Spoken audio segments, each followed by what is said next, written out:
ಶಿವಾಯ ನಮ.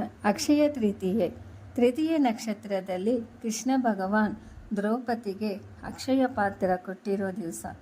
ಅವತ್ತಿನ ದಿವಸ ತೃತೀಯ ನಕ್ಷತ್ರ ಇರೋದ್ರಿಂದ ಮಹಾಲಕ್ಷ್ಮಿಗೆ ಪೂಜೆ ಮಾಡುತ್ತಾ ಬಂದರೆ ಎಲ್ಲ ಕಾರ್ಯಗಳು ಸಿದ್ಧಿಯಾಗುತ್ತೆ. ತಾವು ಮನೆಯಲ್ಲಿ ಮಹಾಲಕ್ಷ್ಮಿ ಉಪಪೂಜೆ ಮಾಡಿ ಮಹಾಲಕ್ಷ್ಮಿಗೆ ದೀಪ ಹಚ್ಚಿ ಪ್ರಾರ್ಥನೆ ಮಾಡ್ಕೊಳ್ಳಿ.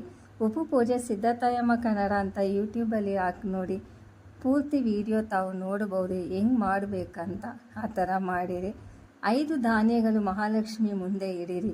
ಅಕ್ಕಿ, ಸಕ್ಕರೆ, ಕಲ್ಲುಪ್ಪು, ಧಾನ್ಯಗಳು ಇನ್ನೊಂದು ಪಾತ್ರೆಯಲ್ಲಿ ಕಾಣಿಕೆ ಇಟ್ಟು ತಾವು ಏನು ಈಸ್ಕೊಂಡು ಬರ್ತೀರೋ, ಏನಾದರೂ ಚಿನ್ನ, ಬೆಳ್ಳಿ ಏನಿದೆಯೋ, ಮಣಿ ಮಾಲೆ, ಕಲ್ಲುಪ್ಪು, ಧಾನ್ಯಗಳು ಪ್ಯಾಕೆಟು, ನೀವು ಏನು ತಗೊಂಡು ಬರ್ತೀರೋ ಅದನ್ನು ಇಟ್ಟು ಪೂಜೆ ಮಾಡಬೇಕು.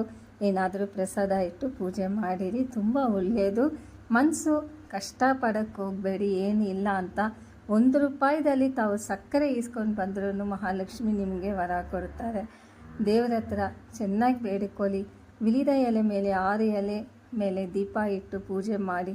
ಖಂಡಿತ ಮಹಾಲಕ್ಷ್ಮಿ ಆಶೀರ್ವಾದ ನಿಮಗೆ ಸಿಗುತ್ತೆ.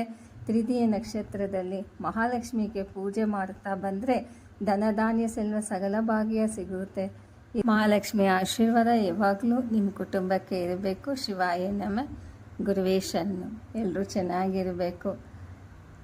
ಮಂಗಲ ಮಾಂಗಲ್ಯ ಶಿವೆ ಸರ್ವಾರ್ಥ ಸಾಧಿಕೆ ಶರಣ್ಯೇ ತ್ರ್ಯಂಬಕೆ ದೇವಿ ಶ್ರೀ ಗೌರಿ ನಾರಾಯಣಿ ನಮಸ್ತುತೆ.